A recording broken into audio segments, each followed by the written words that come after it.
एक महिला यह जानकर स्तब्ध रह गई कि जिस बच्चे को उसने गोद लिया था वह दरअसल उसकी सबसे अच्छी दोस्त और उसके पति का ही बेटा था। लेकिन उसने तुरंत उन्हें बेनकाब करने के बजाय अपने गुस्से को दबा लिया। उसने चुपचाप उनके असली बेटे को एक अनाथालय भेज दिया और उसकी जगह दूसरे बच्चे को गोद ले लिया। सालों तक उस महिला ने उस बच्चे को अच्छे संस्कार और बेहतरीन शिक्षा दी। उधर उसकी सबसे अच्छी दोस्त सच्चाई से अनजान अक्सर बहाने बनाकर घर आती और महंगे उपहार लाकर उस लड़के से मिलती। लड़के के 18वें जन्मदिन पर महिला ने अपने पति और अपनी दोस्त के सामने घोषणा की कि अगर लड़का हार्वर्ड यूनिवर्सिटी में दाखिला ले लेता है तो वह अपनी कंपनी के सारे शेयर उसे इनाम में दे देगी। यह सुनकर दोनों बेहद खुश हो गए। उन्हें जरा भी अंदाजा नहीं था कि असली लड़का तो बहुत पहले ही बदल दिया गया था। कॉलेज प्रवेश परीक्षा में सिर्फ कुछ महीने बाकी थे। महिला की दोस्त ने तुरंत कर्ज लेकर उसके घर के पास एक महंगा घर खरीद लिया ताकि वह लड़के की बेहतर देखभाल कर सके। उस दिन के बाद वह हर रोज घर आकर लड़के के लिए 3 वक्त का खाना बनाती और पूरे घर को साफ सुथरा रखती। यह सब देखकर महिला हंसी रोक नहीं पाती थी। फिर उसने अपनी दोस्त का मजाक उड़ाया कि 40 साल की उम्र पार कर चुकी है, न शादी की न बच्चे हैं, फिर भी इतना महंगा घर खरीद कर रोज उसके घर में मुफ्त की नौकरानी बनकर काम कर रही है। उसने ताना मारा कि क्या उसे डर नहीं है कि आखिर में उसे कुछ भी नहीं मिलेगा। यह कहकर महिला बिना पीछे देखे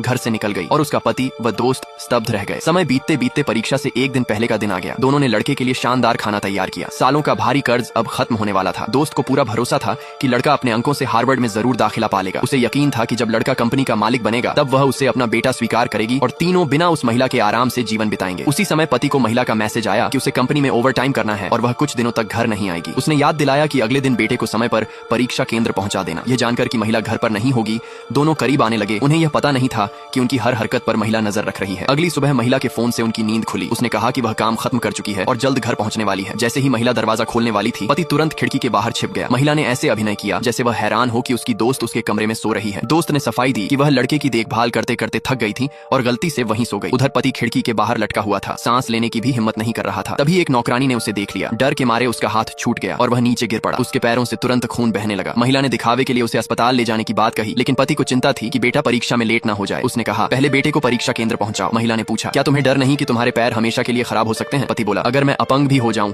तब भी बेटे को देर नहीं होने दूंगा। वह मेरी जान से भी ज्यादा महत्वपूर्ण है। महिला मन ही मन मुस्कुराई। यही वह चाहती थी। उसने पति को नजरअंदाज किया और पहले लड़के को परीक्षा केंद्र भेज दिया। समय पर इलाज न मिलने के कारण पति कमर से नीचे तक लकवाग्रस्त हो गया और उसे जिंदगी भर व्हील चेयर पर रहना पड़ा। लेकिन लड़का उम्मीद पर खरा उतरा और हार्वर्ड यूनिवर्सिटी में उसका चयन हो गया। दोनों खुशी से झूम उठे। महिला ने अपना वादा निभाया और एडमिशन लेटर मिलने के दिन एक भव्य प्रेस कॉन्फ्रेंस आयोजित की, जहां उसने मीडिया के सामने बिना हिचकिचाहट कंपनी के शेयर ट्रांसफर कर दिए। यह देखकर पति और उसकी दोस्त ने अपना असली रूप दिखा दिया। 18 साल की मेहनत और अपमान के बाद उन्हें लगा कि अब सब कुछ उनका हो गया है। वे गर्व से मंच पर चढ़ गए। पति ने सबके सामने घोषणा की कि लड़का दरअसल उसका और उसकी दोस्त का बेटा है और वह उसी से सच्चा प्यार करता है। लड़का यह सुनकर हैरान रह गया। दोस्त ने कहा, क्या तुम्हें पता है कि इतने साल तुम्हें किसी और को माँ कहते सुनना मेरे लिए कितना दर्दनाक था? अब तुम्हें सब कुछ मिल गया है और हमारा परिवार फिर से एक हो सकता है। उसकी बात सुनकर वहाँ मौजूद सभी लोग महिला के लिए दुखी हो गए, लेकिन उन्होंने देखा कि महिला बिल्कुल भी दुखी नहीं थी। वह मुस्कुरा रही थी।